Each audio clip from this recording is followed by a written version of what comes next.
after Jesus' resurrection, he had the ability to phase back and forth from his celestial throne in a place called Sion, or Sion, which sounds like the sun, and manifest to various avatars like St. Francis of Assisi, whereupon Jesus appears as a seraph, as a winged serpent. This is all not coincidence. This is all telling us that there is a link between the Egyptian mysteries of resurrection and the transmutation of the king into a being of light or lightning, plasma, Moses lifting the serpent, and Jesus identifying the lifting of the serpent as a key to eternal life and his own manifestation as a seraph when he manifested or appeared before St. Francis of Assisi. I think that that's what we're looking at when we see scenes of, for example, Horus. I think Horus is also a seraph. Remember in the story, after Osiris's resurrection, he returns as Horus. And so when we see scenes of Horus, he's portrayed as this bird being, a bird figure. And in this particular scene here from Karnak, we actually see Horus standing in front of the resurrection pillar, the Tet pillar, that is flanked on either side with the Nehushtan, the serpent on a pole. That symbol occurs in almost every single temple in Upper Egypt. You will see the winged serpent, or excuse me, the serpent on a pole on either side of the temple gateways in the temples of Upper Egypt. Ultimately, that's the Nehushtan of Moses. That is the symbol of the Seraphim angels in Judeo-Christian tradition.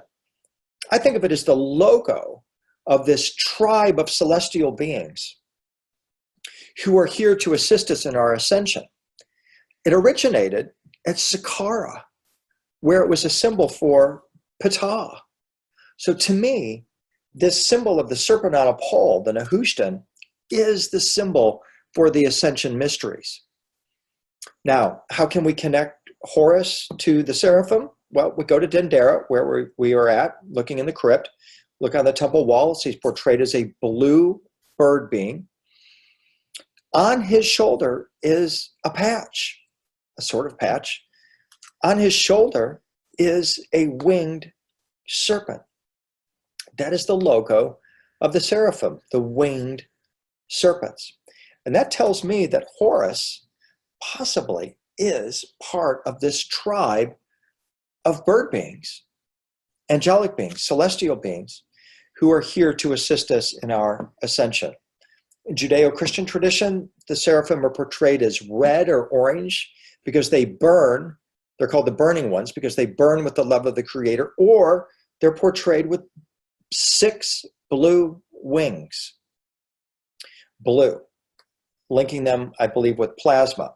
And in this instance here, we see the Seraphim with his toroidal-shaped body. He's spinning, super high-frequency being, with the Ophanum wheels, the red winged disc that we see below.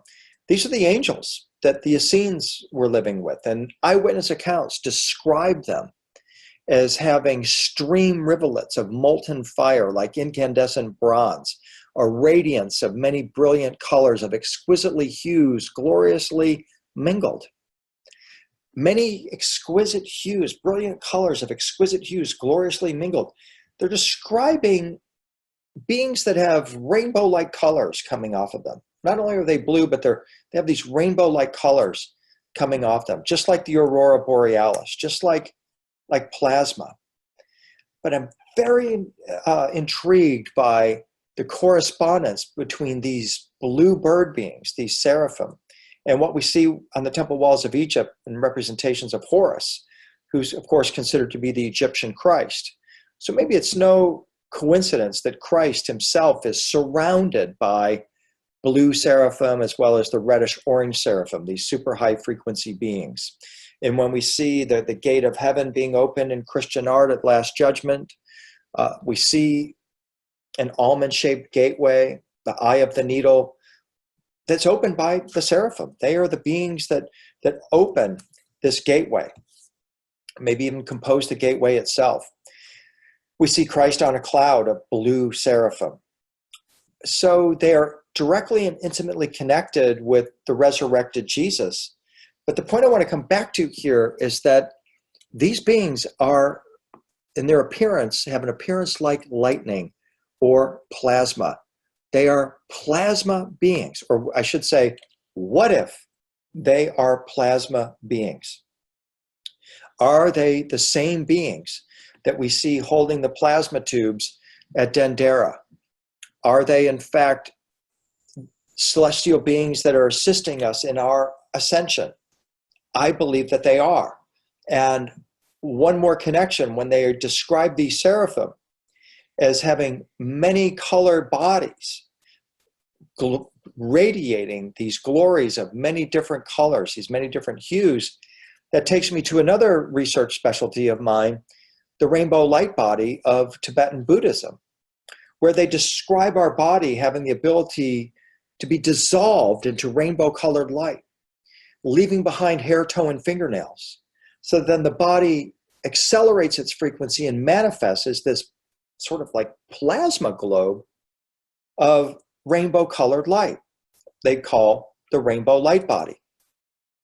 What is so mind-blowing about this to me is that in Tibetan Buddhism, when they show the rainbow light body, and I'm going to come back here, I skipped ahead too fast. When they show the rainbow light body, they show Padmasambhava, the Tibetan guru that we see here, with an assortment of symbols, including his resurrection stick, his golden crown. He holds his vajra at his heart, which symbolizes compassion and action to the Tibetans. And he's got this multicolored hue, this rainbow hue of radiant light coming off of his body. Let's come back to Dendera, where we see the ascended Ptolemaic king on his wormhole-shaped resurrection boat, his Ark of the Millions of Years. He has his crown of wisdom, his lotus craft, his feathered ascension throne, his resurrection stick, and the key of life. These are exactly the same symbols that we see in the Tibetan rainbow body illustration. The lotus throne, the resurrection stick, the vajra, the crown of glory, the golden rays. This led me to speculate, or to surmise, to hypothesize really that the Egyptian resurrection mysteries and the Tibetan resurrection mysteries are the same thing. They're coming probably from the same source, an otherworldly or extraterrestrial source. I believe that source is Ptah. Not only is there a phonetic similarity between the name Padmasambhava, who we see here on the left, who came from India to Tibet in the 8th century to teach the rainbow light body. It wasn't the first time it was taught on earth. But his name Padma means lotus born, just like Ptah. And the similarity of their symbolism also draws this conclusion or this hypothesis that they are teaching exactly the same thing. Ptah has his resurrection stick, his rainbow-colored stairway to heaven, his light body garment. There's enough of a correspondence for me to feel very comfortable in suggesting to you, and this is an original connection that I've made, and I say that not out of ego, so that you know where this information is coming from, that the Egyptians don't say this and the Tibetans don't say this, but I'm asking you to consider that when Ptah is portrayed in this way, he's being portrayed in his rainbow light body, his plasma light body, which is the true nature of our being and ultimately the object of our ascension.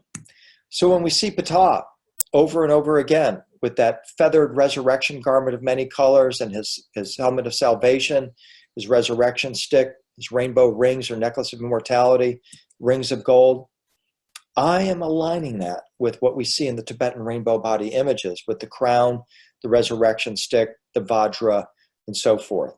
Enough of a correspondence for us to hypothesize that there is a direct link between what the Egyptians are showing and what the Tibetans are showing. It carries over into the resurrection imagery of Osiris, in my opinion, as well, where the energy pattern of Osiris's Atef crown his green face, symbolic of rebirth, renewal, and regeneration, all match what we see in the Tibetan rainbow light body images. I believe, as I say, that the source of both of these teachings is the same. It's coming from a cosmic source, probably Ptah originally.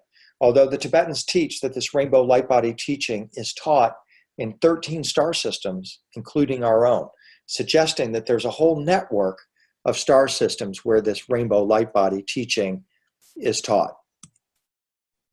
Let's take this forward and look for other examples of plasma beings in ancient Egyptian temple imagery. And there are several here that are very key examples. This one was actually pointed out to me by Gary Gilligan, who notes that the image on the left depicts Amun, the Egyptian god Amun, in typical form with blue skin, yellow kilt, and red flat-top crown with tall plumes segmented into sections of blue, red, and green. He notes that a thin yellow frame separates these sacred colors, and he compares them to the aurora borealis, the northern lights. What Gary Gilligan has established in his research, there were cataclysms in the ancient world. Our sky was completely different than what we experience today. The ancient Egyptians had this sky that was filled with plasma and all kinds of incredible shapes and symbols present in that plasma, that the sun was going crazy, effectively, not a scientific term, but that it was causing these extraordinary light shows in our skies. And that what he is saying is that the gods, including Amun, especially Amun, are really nothing more than a symbolic representation of intense geomagnetic storms that dominated the ancient skies. I can go along with that. I see what he's saying, but I think he's fallen short here a little bit by saying that the gods basically are just the aurora borealis and these geomagnetic anomalies. I think the god beings were real, that they were actually incarnate on Earth, and that in fact they were plasma beings like the aurora borealis. As Gilligan points out, Amun's epithets are completely consistent with an aurora-filled sky. Mysterious of form, who raised high the sky, king of south and the north, prince of rays and beams of light, the flame which sendeth forth rays of light with mighty splendor, living flame, king of heaven, who makes light, gives free passage, secret of manifestation, sparkling of shape, marvelous God, rich in forms. Light was his coming into existence on the first occasion. So he's saying this is all a description of the aurora borealis. I am looking at this same scene at Karnak and saying, that's a rainbow light being. That's a celestial being, like Padmasambhava or Ptah, who is manifest as a higher frequency being who resembles most definitely the aurora borealis, but is actually incarnate in human form. He's a bioplasma being.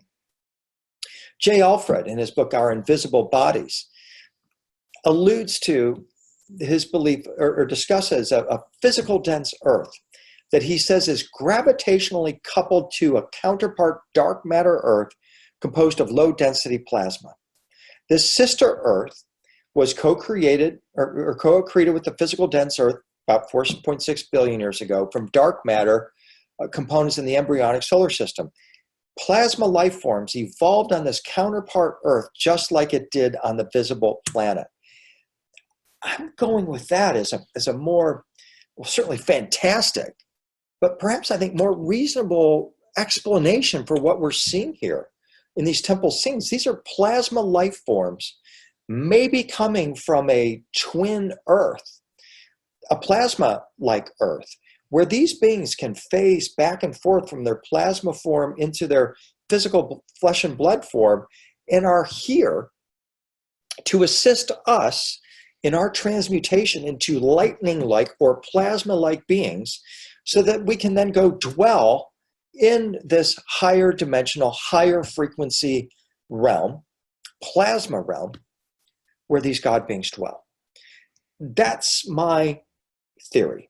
And that's what I'm looking at. That's how I'm reading these scenes on the temple walls when we're in Egypt, is taking this incredible work of Gary Gilligan and the other work that Robert Schoch is doing, Dr. Robert Schoch. The Thunderbolts or people are also doing work on plasma and the plasma sky. I think we've got really solid evidence that in ancient times, especially in the times of ancient Egypt, our sky was very much different than what we're experiencing today. That plasma, that the aurora borealis was seen in much further south or southern regions than it is presently. And that is a definite inspiration for some of these scenes.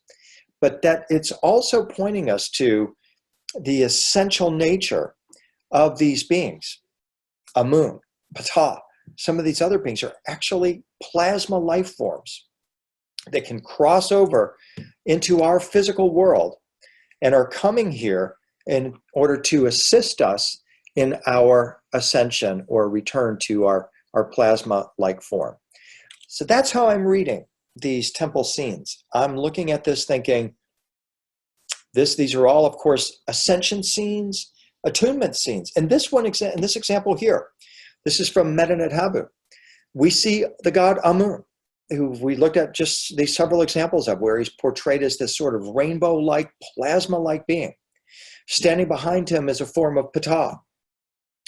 Amun is attuning or gifting the king with the secret of the hundreds of thousands of years. What this means, the way I read this, is that he is giving him the gift of eternal life. He is literally placing those secrets in the palm of his hand, which is what we see over and over and over again in these ascension stories, that the gods will assist us in the completion of our ascension by literally putting the ascension tablets in the palm of our hands. I think this is a plasma being who is placing into the hands of the Pharaoh and attuning his consciousness with the secrets of eternal life, the secrets of the hundreds of thousands of years. Another example of Amun, who is, again, transmitting, attuning the king, the Pharaoh, with the secrets of eternal life. If Amun is just is plasma, dancing plasma waves coming down from the sky, why didn't the Egyptians show him that way? Why did they show him as a humanoid form? Why did they have to anthropomorphize this being? Just show rays coming down. They were certainly capable of doing that. They do it elsewhere. So why not do it here, as if the king is just bathing himself in these keys of life, the shower of keys of life, or baptismal rays of the aurora borealis. Now, I think what they're portraying is that these are actual plasma-type beings who come out of a plasma world and are assisting us. This is a model here of the temple at Karnak, where we see many of these incredible scenes of the god Amun. It was continuously built over a period of several thousand years. As we enter the Karnak temple, see at the very bottom of the photo there, you see these rows of sphinxes. They're actually ram-headed sphinxes. These are symbolic of the god Amun. And in between the paws of the ram-headed sphinxes, we see the king, Ramses, who is a son of Amun. Beautiful, beautiful temple to experience, temple at Karnak, so majestic. Again, built over a period of several thousand of years. One of the figures who did some of the major building at Karnak was Queen Hachitsa, including the erecting of these obelisks. She actually erected 4 of these massive 500-ton sun sticks. And at the apex of these sun sticks, we see the queen herself, Hachitsa, being attuned by Amun, who's sitting on his ascension throne. Again, suggestive that Amun is in fact an actual being who could incarnate on Earth. And in fact, that is literally true in the story of Queen Hachitsa, a star child, who became pharaoh, married a commoner, who discovered the secrets of transfiguration. In her story, she had a brother, Tutmosis, actually Tutmosis III, who was, they both were the son of the king Tutmosis I. And when her father died, her brother her cousin rather, was due to be the king of Egypt. But since he was too young, she was appointed as his regent. Well, Hachitsa decided that she herself was going to become the new king of Egypt. And so what she did was something very clever, is when she went and built her mortuary temple at Deir el-Bahari, she told the Egyptian people an absolutely amazing story. Oh, yeah, that's me at Hachitsa's temple. Sometimes they let me drive the Disneyland cart that takes us from the parking lot where we put the coach up to the temple. Just a side note, I love going to Hachitsa because that's where we often see the highest number of Egyptian kids, and they go nuts when they see us. They absolutely, these school kids, they love to take their picture with us. It's like they treat us like celebrities when we're there. It's so much fun to play with these kids when we're at Deir el-Bahari. Anyway, at this temple, Hachitsa tells this story about her divine birth. This is takes us into the colonnade that tells this birth story of Queen Hachitsa, where she tells us that her father really wasn't Tutmosis I. Her father was the god Amun. She tells how the god Amun superimposed himself on her father, and that the god Amun actually impregnated her mother. And she goes into this very detailed story about how her light body was crafted by the gods, that she in fact is a star child who was conceived by Amun to become the ruler, the divine ruler of Egypt. She was not just semi-divine, a demigod like other pharaohs. She was a fully divine being incarnate on earth, a star child. The name she chose for herself, Mot-Ke-Ra, can be read as Mot is the Ka of Ra, which translated the true and beautiful manifestation of the sun's divine life force. A more poetic but still accurate rendition is truth is the soul of the sun. So here is Hachitsa saying she is a child of Amun, a hybrid being, a star child, and furthermore, she wants us to think of herself as a manifestation of the sun's divine life force. The sun, as we said, is plasma. So here she is telling us that she is a star child, and maybe she knows something about the sun as a plasma life form. This is carried into the story of her vizier, her wizard. That's what the word vizier means, wizard, and her consort. Senemet was his name, a commoner who became extraordinarily powerful when he became the consort of the queen, who is a king. Based on his tomb, Senemet discovered the secret of transfiguration, the metamorphosis of flesh and blood into a celestial light form, and built his own Stargate in his tomb, complete with a star map that codifies the date 9600 BC, the date that Plato gave for the collapse of Atlantis.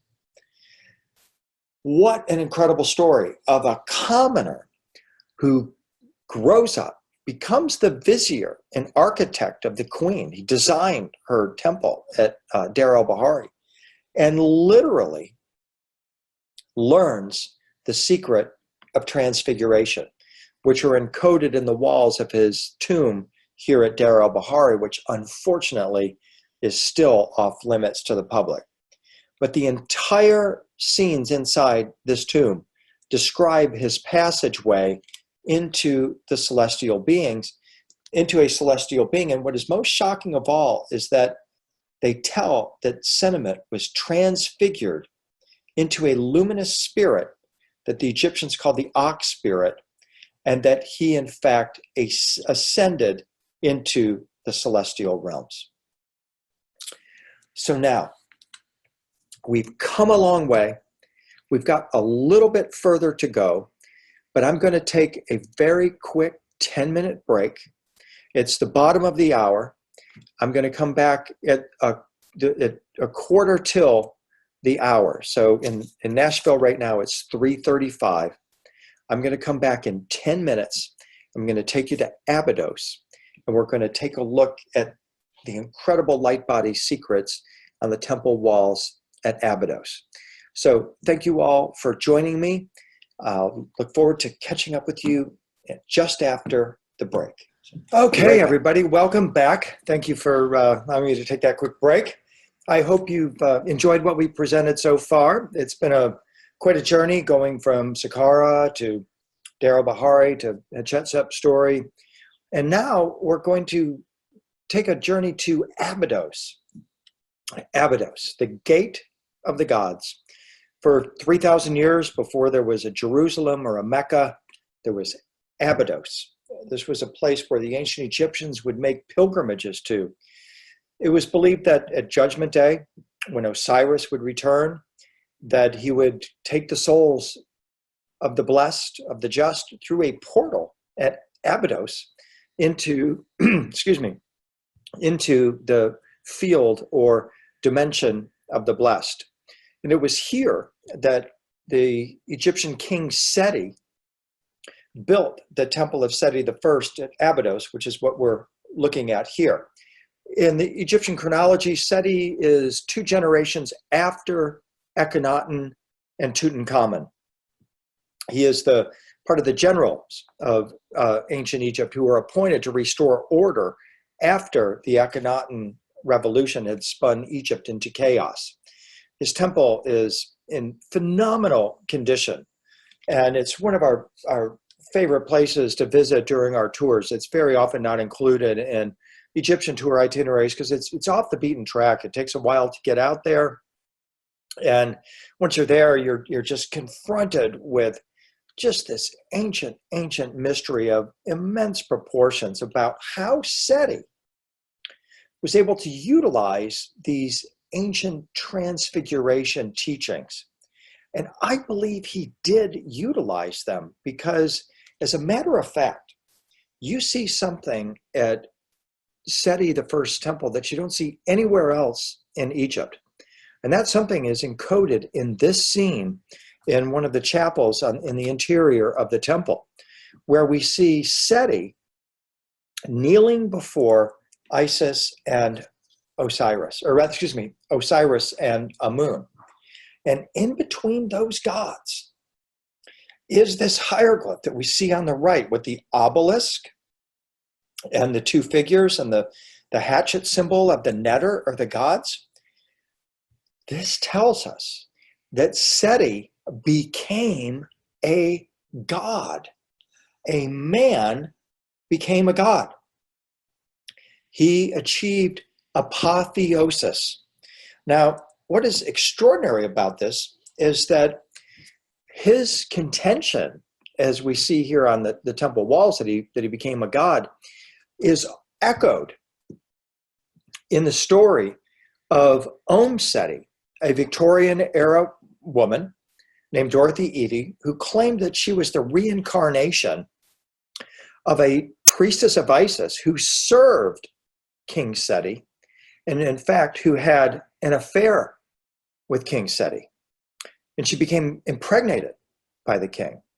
And rather than disgrace her priestesshood and her king, she committed suicide, breaking King Seti's heart. Beyond that, which is extraordinary, Dorothy Eady, after having a near-death experience, began recalling her life as this priestess of Isis at Abados, and described to archaeologists the way the temple looked in its original form in 1300 BC and made significant discoveries at Abados. But what is even more significant is that she maintains that Seti could phase back into a physical existence and that they could continue and did continue their sexual relationship through his ability to harness the life force he called Sekhem. Pardon me, I didn't realize my phone was going. This is a phenomenal story that you can follow up on in Jonathan Cott's book, The Search for Om Seti, which tells of this extraordinary reincarnation story. One of the greatest reincarnation stories perhaps ever committed to pen and paper. And gives us a lot of room to think about, to speculate that Seti did in fact achieve this transfiguration that enabled him to phase back and forth between the dimensions, just like the gods could do, or just like we are proposing the gods could do. So it's no mistake or no accident that you will see Seti as we see him here, his hand on this door handle, opening what could be like some kind of an interdimensional doorway through which he's able to access the divine realm of these plasma beings, or what are evidently plasma beings, perhaps who dwell in a parallel Earth, in a dimension very close to ours that can be accessed from certain special places on Earth or by humans who know the secret of how to open that door. These temple scenes, combined with the story of Dorothy Eady, suggest that King Seti was one who knew these secrets of ascension. And all of the scenes at the Temple of Seti at Abbados ultimately refer to his ascension and the secrets of how he did it. It's an exquisite temple. It's in gorgeous condition. And when you visit there, you know you're in a place of immense secret power. One of the fun things we like to do is there's this portal in the ceiling. And we like to get there at the time of day when the sun's rays are coming in. And it's always fun to just stand in those rays and get a picture made. It's really a great, just a great picture moment. This is my wife, Claire, actually on the first visit that she made to the Temple of Seti at Abados. And again, it's just something we really enjoy doing. This is me. I'm in the beam, sort of my beam me up Scotty moment. Well, what was fun about this last tour back in February of 18 is that this scene was taken by multiple people from different perspectives. One of our guests, Kathy Beckman, took this really extraordinary picture. It was really cool because it shows my face, as you can see, just all lit up like I'm some kind of a plasma being myself. It's fun, right? Like I can visualize myself as a plasma being through this photo. I become one with the sun. I become like the sun, like Amun and like Hachitsa said. But what was really fantastic about this photo is that what people started to see up above the doorway, can you see this sort of illuminated almost figure emerging from the wall? I'll go back so you can train your eye to it. It's just above the doorway. It's what appears to be a white-robed figure. Well, when we saw that, we had all kinds of fun with speculating about who that could be, what that could be. Is that in fact some kind of a white-robed figure that is not on the wall, by the way? It's just a manifestation, perhaps something that has to do with the light at that moment, the camera, or maybe, because people talk about this, that the God beings can emerge through the temple walls in the king's chamber of the Great Pyramid. I've heard people experience that. Light beings coming through the wall, manifesting in photos. You saw that image earlier of what could have been Sekhmet or Ptah coming out of the wall. And now, just for fun conversation's sake, we've got another And the figure seems to match what we see of other images of white-robed figures at the Temple of Seti or in the tomb of Seti.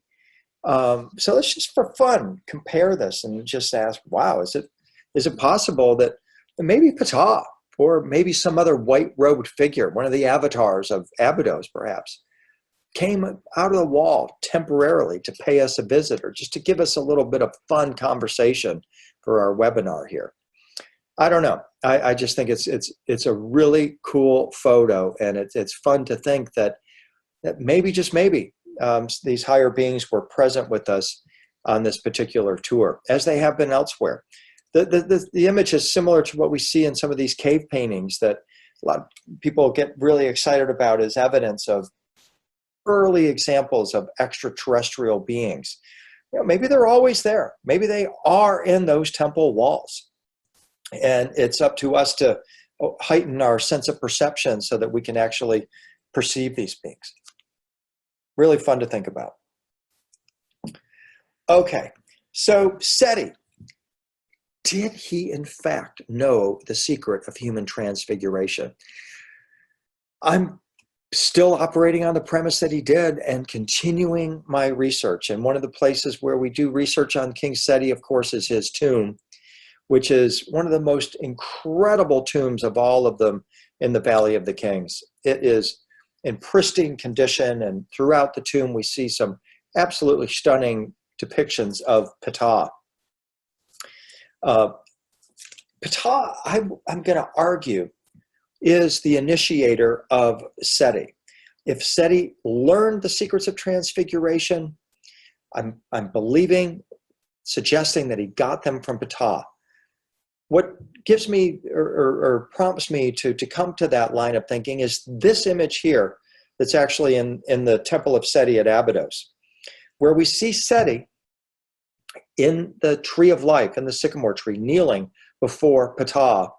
And Ptah is writing the secrets of the hundreds of thousands of years into Seti's palm, while Horus is sitting behind him, also attuning him. I take that pretty literally, that if Seti has the nerve to tell us on his walls that he has become a god, then he might also have had the gumption to show us how this might have happened. And here's that scene where Ptah is actually writing the secrets of ascension, the secrets of the hundreds of thousands of years into the palm of his hand. We see these scenes elsewhere. At Karnak, for example, where Seti has himself portrayed with Ptah, once again, with the secrets of the hundreds of thousands of years, the secrets of ascension, and Seti being led in this procession where he is going to receive that knowledge. We also see another scene at Karnak. I'm going to skip forward here. My apologies.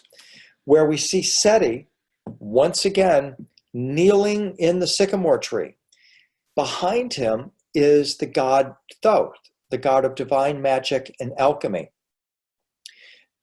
Something I want you to think about as you're looking at this sycamore tree is that it looks surprisingly or suspiciously like a human brain with its dendrites or its nerves, the neurons, the neural network.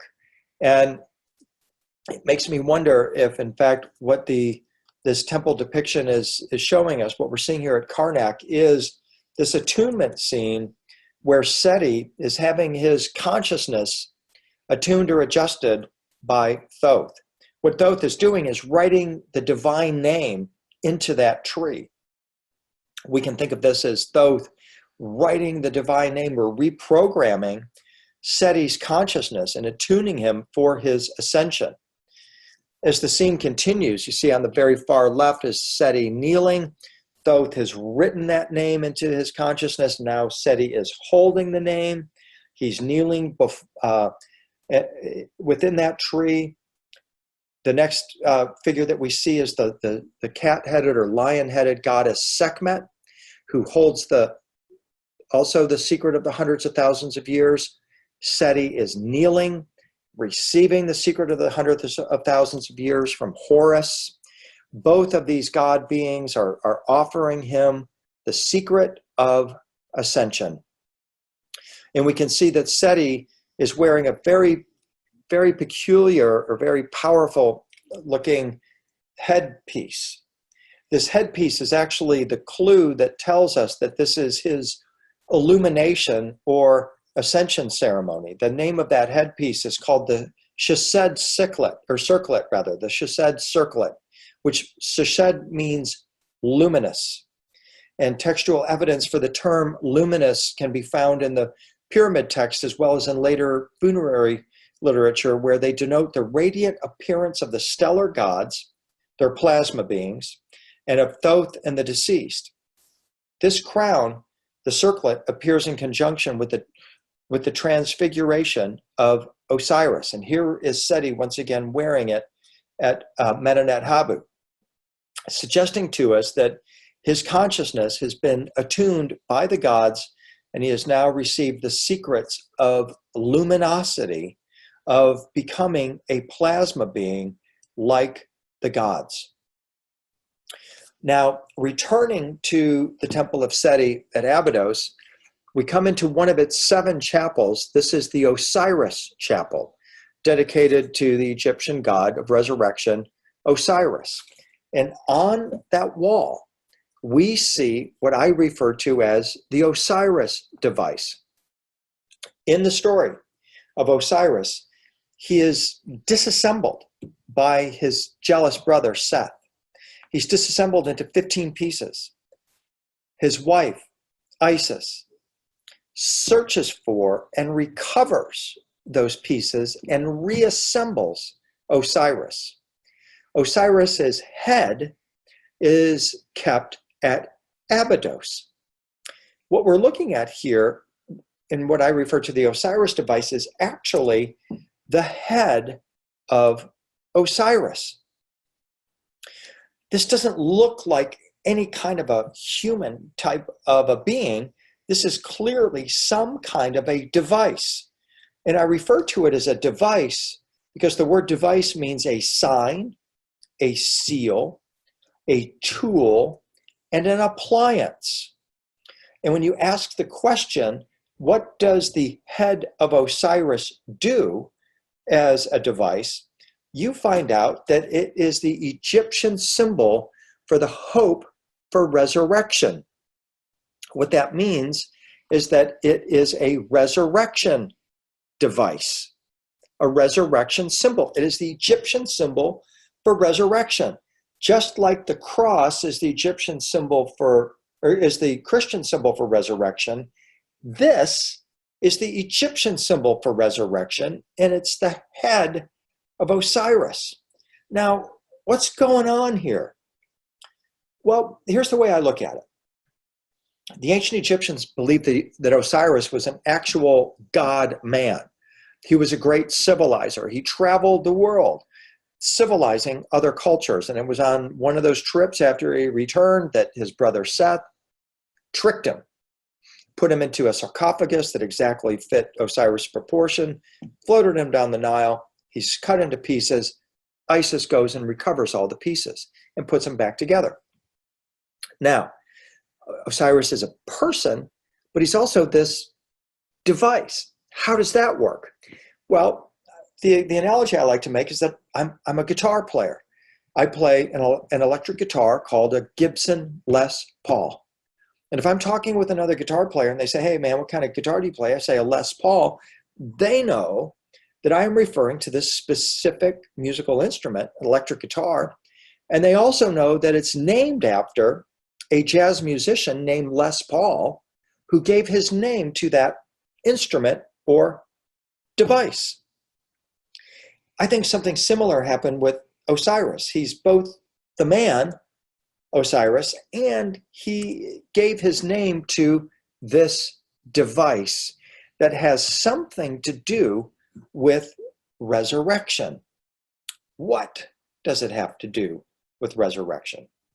What we're looking at here are scenes, by the way, from the Metropolitan Museum of Art in New York City. This wall scene is about 8 feet long. It was hauled off the wall at the Temple of Ramses II at Abados and taken to New York City by J.P. Morgan. J.P. Morgan was the financier of this expedition. He had this cut off the wall and returned to New York. And what we're actually looking at here is a portion of that whole temple scene. And what we see here accompanying it now is the hieroglyph for the head of Osiris. The head of Osiris has a serpent on a pole.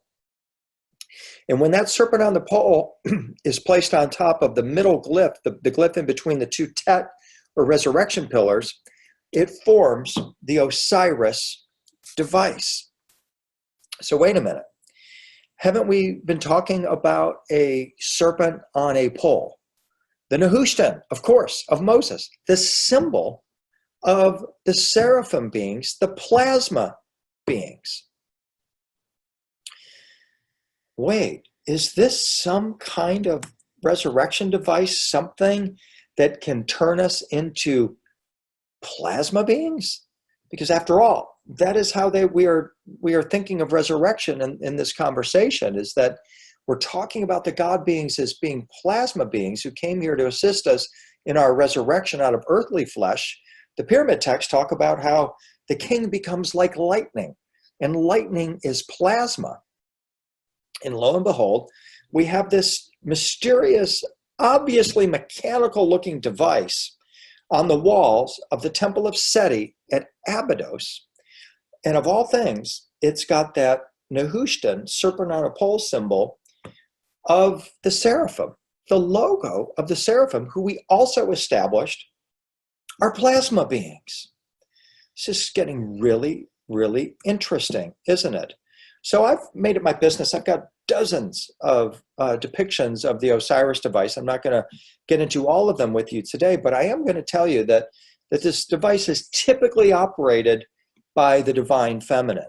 While it is associated with Osiris, it's usually Isis and her priestesses who operated or tended this device. In this example here, we have Isis, and Seti himself is adoring or anointing the head of Osiris. Excuse me. We notice in this scene here that the hands and faces of Isis and Seti are chopped off. This is because the ancient Egyptians believed that this scene, like other temple scenes, are magically active. As long as they were being portrayed anointing Osiris, that anointing continued to go on for eternity.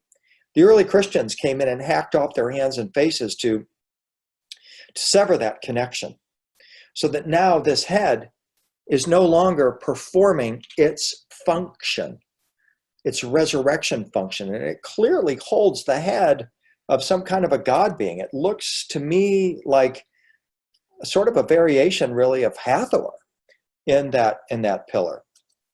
Although it could be some other god being. I'm not sure.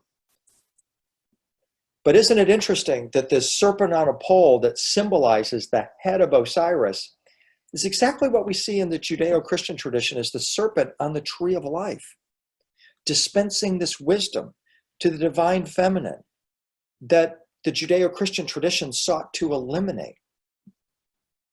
There's a whole correspondence that we could make here. We're not going to go into detail here, but I'm just going to observe that the serpent on a pole, the Nehushtan, matches the head of Osiris, and also, of course, matches the Judeo-Christian concept of the wise serpent of Eden in the tree of knowledge. It could be that this tree is, in fact, the original tree of knowledge.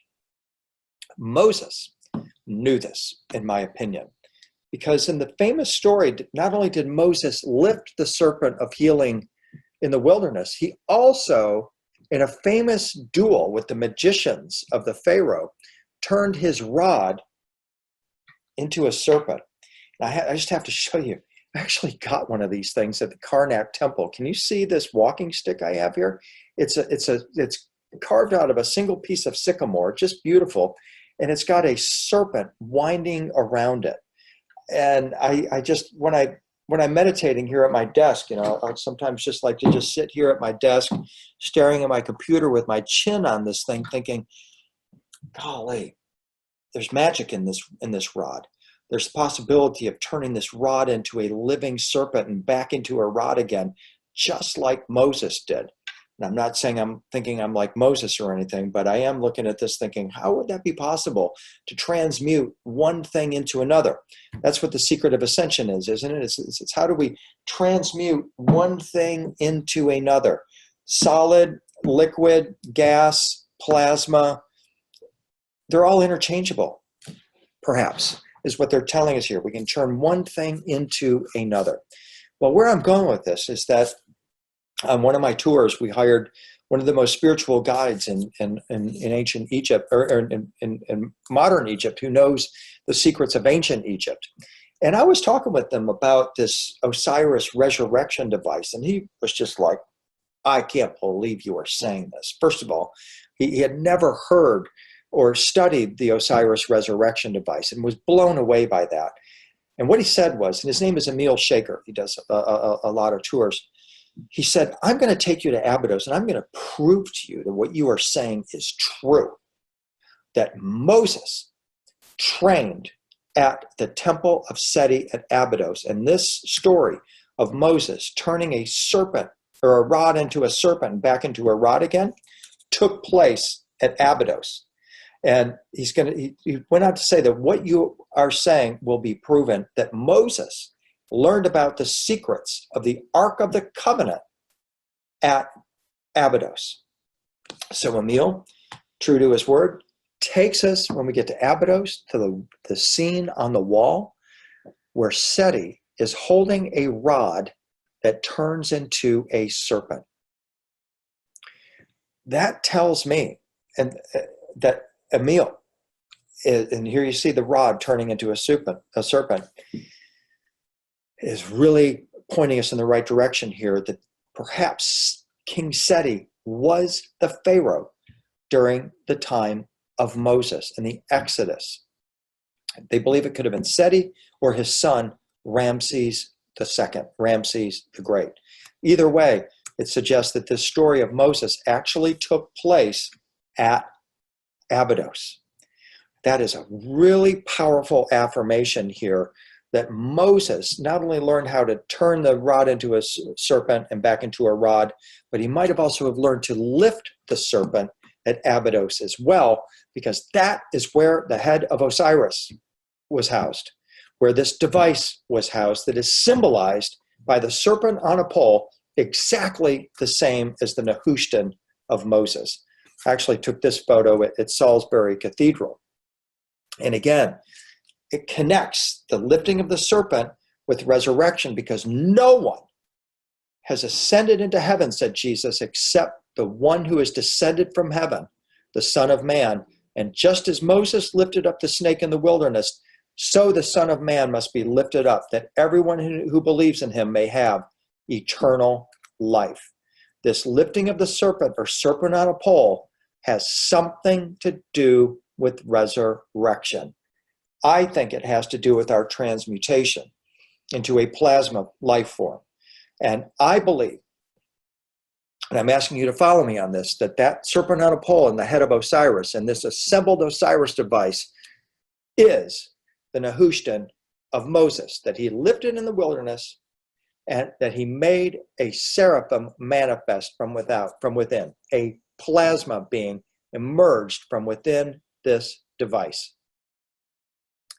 Now, isn't it interesting that this fully assembled Osiris device precisely matches a Tesla coil with plasma coming out of it?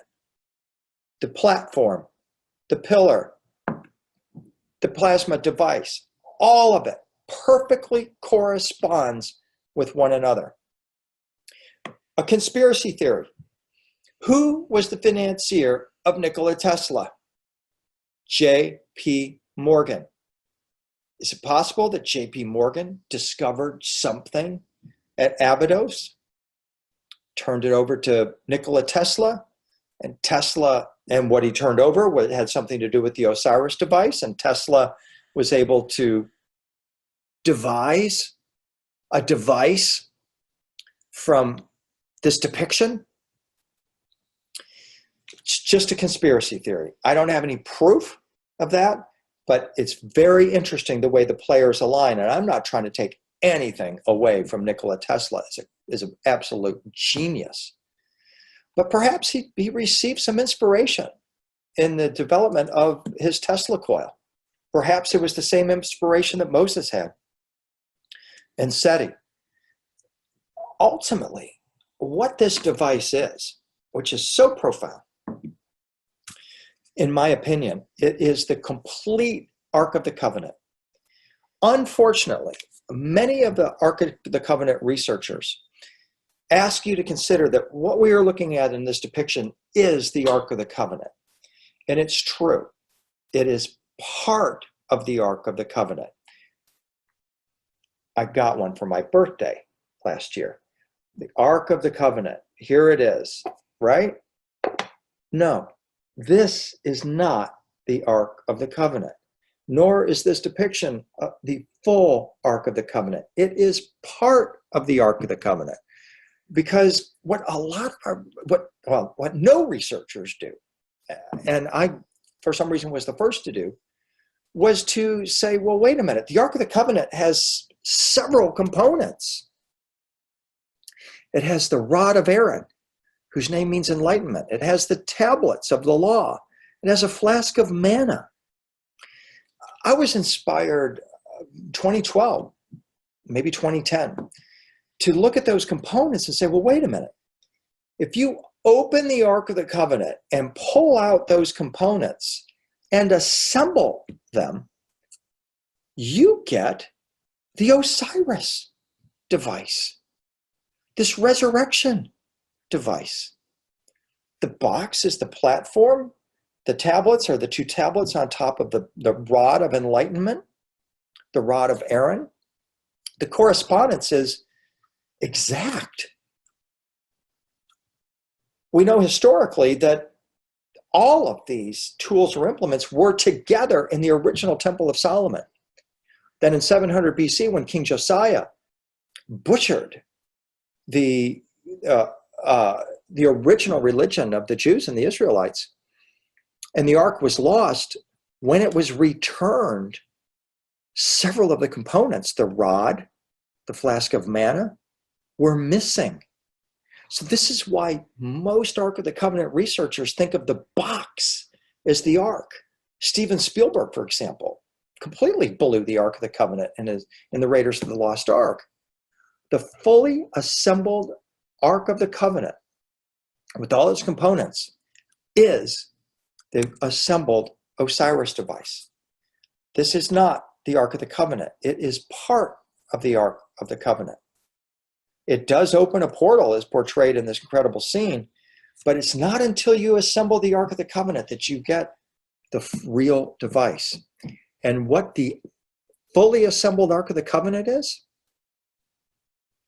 the throne of Christ, the throne of the second coming. I wrote about this in my book, The Judgment Day Device. In images of the second coming, you see Christ manifesting in this cloud of light. The cloud is always above his throne, which is referred to as the Etamesia, or throne of the second coming. The Etamesia has several components: the book of love, the ark platform, and the cross, and several other components that are identical to what we see in the fully assembled Ark of the Covenant, or the Osiris device. They're the same thing. And this is absolutely revolutionary in terms of our understanding of what the Ark of the Covenant is, and especially its role in end-time prophecy that says that Christ will return on his cloud, and his brother, the Rainmaker, as he's referred to by the Essenes, will assemble the Ark of the Covenant for him. This is the fully assembled Ark of the Covenant. In Christian second coming art, That device is also portrayed as a serpent around the tree of life, which is what we see here at Montserrat. It's a shorthand way of portraying the complete device because the serpent on a pole is the Nehushtan, and it is the symbol for the head of Osiris, the device through which Osiris, or Seti rather, comes and goes. Now, in this depiction back here from Montserrat, pardon me, I got ahead of myself here. I'm going to go back, hopefully. No, I'm not going to go back. I apologize. My computer's frozen up here.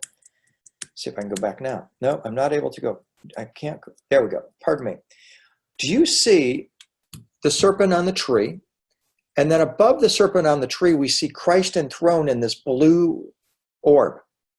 What if that blue orb is plasma? Or what if these blue balls all around him are maybe plasma balls, telling us that Christ has ascended to a parallel earth, which is kind of the impression we get in Christian ascension imagery.